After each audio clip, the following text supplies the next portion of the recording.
Me gustaría profundizar ahora en el tema del libro de Saccheri, La Iglesia Clandestina, donde él denuncia propiamente que una iglesia, una doctrina, un grupo de poder dentro de la iglesia, una teología. ¿Qué es lo que él denuncia en la iglesia clandestina? Denuncia todo eso. Lo de clandestina alude a que esos grupos se movían en forma, en parte, en su conducción, en forma oculta. O sea, había una conducción oculta de este progresismo. La definición más clara que da él de los curas del tercer mundo, que son la encarnación de eso que él ataca, que es la iglesia clandestina, la noción principal que da es lo que ya dijimos: buscan la conversión de la iglesia al mundo y no del mundo a la iglesia.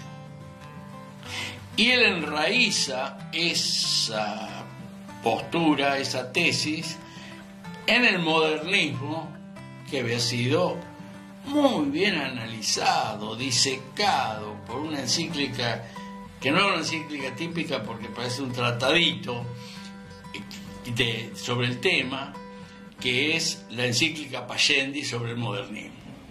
De Pío X. San Pío X. San Pío X. 1910, creo, no sé.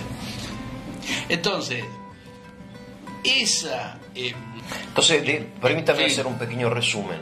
O sea, hay como un origen histórico que es la denuncia de San Pío X acerca del modernismo, que él llama en su encíclica Pascendi, ¿no? Claro. El modernismo, entiendo yo, que es tratar de interpretar la revelación a partir de principios filosóficos de la modernidad, de la inmanencia. ¿Qué es el modernismo según San Pío X? Bueno,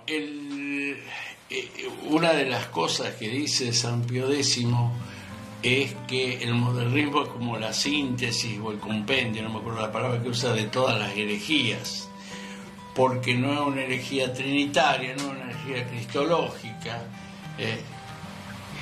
Hay una inmanentización de la religión, todo se transforma y todo el lenguaje se transforma. Entonces, te tienen que explicar el amor y te empiezan a decir algo verdadero. No ama a Dios a quien no ve, el que no ama al prójimo a quien ve. Claro, de acuerdo. En realidad el amor es el amor al prójimo. Bueno, ahí te faltó algo.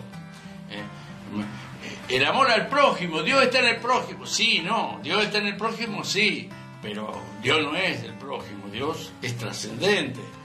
Claro, porque el modernismo es ambiguo, por definición. Poliguo, qué sé yo qué claro, decir, claro, poliguo. No, por eso. Inventamos una palabra por eso en el canal. Me refiero que capaz que uno le dice, vos estás diciendo esto, y él te dice, no estoy diciendo esto, estoy diciendo otra cosa, entonces, medio como un jabón. En esa tendencia, la liturgia tiende a ser, participemos en la asamblea, sí, claro, bueno, pero hay sacrificio de la misa o no hay sacrificio de la misa. Claro. No negamos, pero bueno, sí.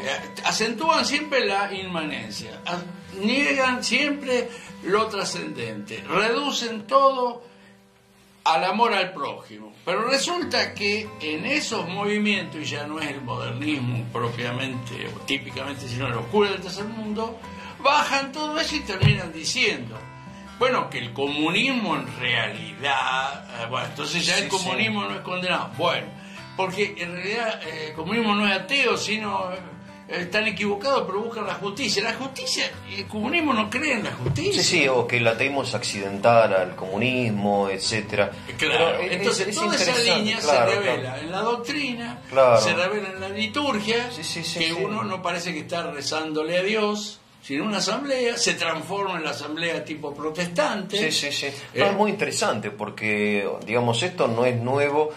El modernismo, entonces, principios del siglo XX, tiene sus orígenes en la filosofía quizá alemana, en el subjetivismo, me acuerdo estaba este filósofo Schleiermacher, creo que era uno de estos de la religión, como sentimiento, claro, etcétera. entonces, por ejemplo, la fe es una expresión de un sentimiento. La fe no tiene contenido. Claro, yo no creo en la verdad que me propone la Iglesia. Claro, como Kant, un poco, es una aplicación de los principios de... Tiende a hacer eso. Kantianos claro. Tiende a hacer eso. Y en el orden social, entonces, tiene una apertura totalmente ilógica en un sentido, con cierta lógica en otro. Y lógica en el sentido de que no tiene por qué pensarse que el comunismo o los derivados del comunismo o los tercermundismos, qué sé yo, tienen por qué ser la encarnación de la justicia, sino todo lo contrario. Pero bueno, lógico en el sentido de que el comunismo es la expresión más radical de la inmanencia. El hombre es el Dios del hombre. Entonces, los tercermundistas no sostienen esto. Sería una acusación grave decirles eso. Pero los tercermundistas decían que Camilo Torres era un santo. Claro, sí. Y que había que combatir el capitalismo. Sí, un poco. De acuerdo que tomaban la imagen del éxodo de Egipto, un poco. Mucha referencia al Antiguo Testamento, entiendo que tienen en esta interpretación más bien estrictamente social, claro, de la liberación, ¿no? Esta inmanencia, este humanismo, digamos así, entre comillas o no, o sea, que termina en el hombre Dios del hombre, se traduce en la liturgia, y el desprecio de lo religioso en cuanto tal. Claro. Por eso yo pongo ejemplo de lo que pasaba en esa época. Entonces, ¿por qué aceptar la liturgia que manda la Iglesia? No, la liturgia surge del pueblo de Dios. Vamos a inventar, vamos a hacer. Bueno, no. ¿Por qué vamos a celebrar la Navidad si hay gente pobre?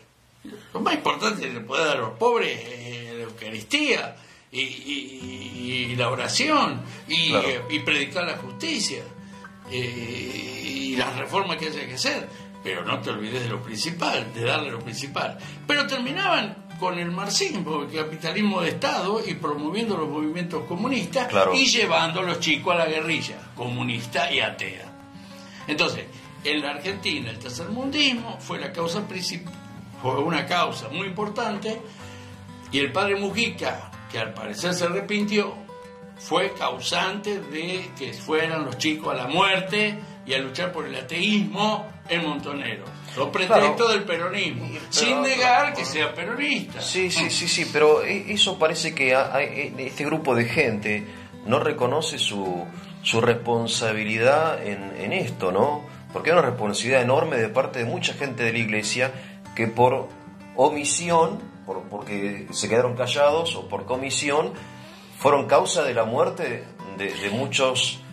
Claro, entonces. Bueno, porque uno cuando ahora. A ver, yo cuando tenía 15 años, 16 años, de repente me sentí fascinado por la doctrina comunista, sinceramente se lo digo, por la justicia, etcétera, y gracias a Dios alguien me explicó un poco más profundamente, pero si no, alguien me hubiera llevado de las narices tranquilamente. Digo, yo hubiera terminado. Claro, hace mucho que se desprendían del comunismo soviético, porque hasta para ellos era indefendible, pero propiciaban, sobre pretexto del anticapitalismo y las denuncias contra el capitalismo.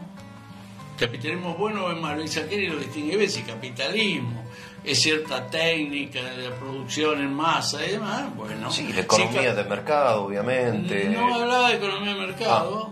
Si capitalismo significa un reconocimiento de la propiedad privada de los medios de producción como norma general, y desde luego de los medios de uso, de consumo diario y demás, y de la casa. Si el capitalismo es eso, ahora, si el capitalismo es que teóricamente, doctrinalmente, es que el lucro, el interés de cada uno y ganar plata a cada uno, es el principio ordenador de la economía, que es el antiprincipio, porque si cada uno va a ganar, eso es el antiprincipio. El capitalismo es intrínsecamente perverso, eso lo decía Saccheri muy bien.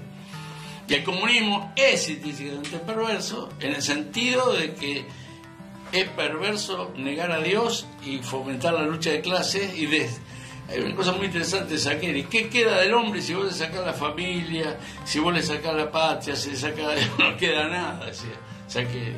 Porque suprimir las alienaciones, cosas del comunismo, termina que el hombre es fungible y manejable de cualquier manera.